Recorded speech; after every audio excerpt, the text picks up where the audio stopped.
RK recording studio बहेरा बाजार। छठी घाटी आइल अपाची से हो, दिल मिल गइल रहल बात हो।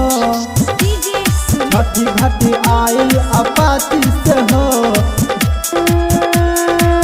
अपना माथे पर केला के घौरा उठा के संगे एलो हम भौजी के साथ।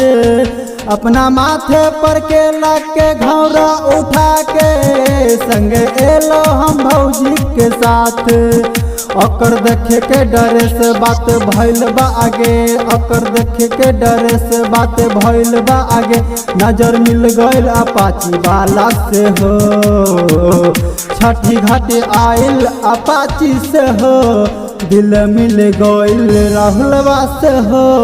छठी घाटी आइल अपाची से हो, दिल मिल गइल राहुलवा से हो।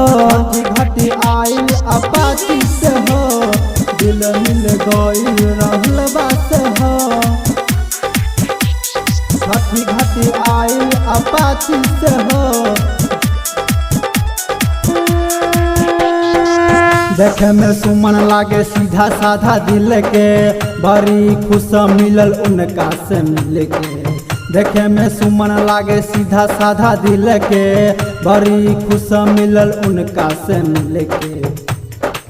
ए सखी देखे में सुमन लागे सीधा साधा दिल के, बड़ी खुश मिलल उनका से मिल के। जब से मिलल मन हंसता खोल के, छठी माई कृपा कैल हम पर आँख खोल के, हम पर आँख खोल के। उतबार न अकेला छरपटाइला मिलला, उतबार न अकेला छरपटाइला मिलला। डर लागे श्याम से हो, छठी घाट आइल अपाची से हो, दिल मिल गइल राजसबा से हो।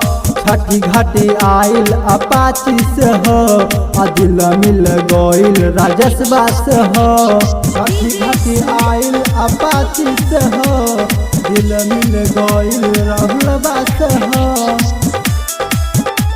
छठी घाटी आइल अपाची से हो,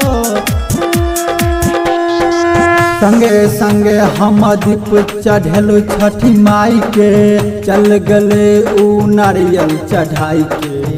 संगे संगे हम दीप चढ़ेलु छठी माई के, चल गले ऊ नारियल चढ़ाई के।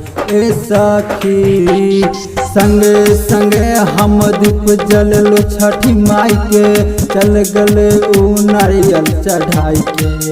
मनीष यादव सन बात फरियाई के, कैसे बताए हम जाके भौजी से।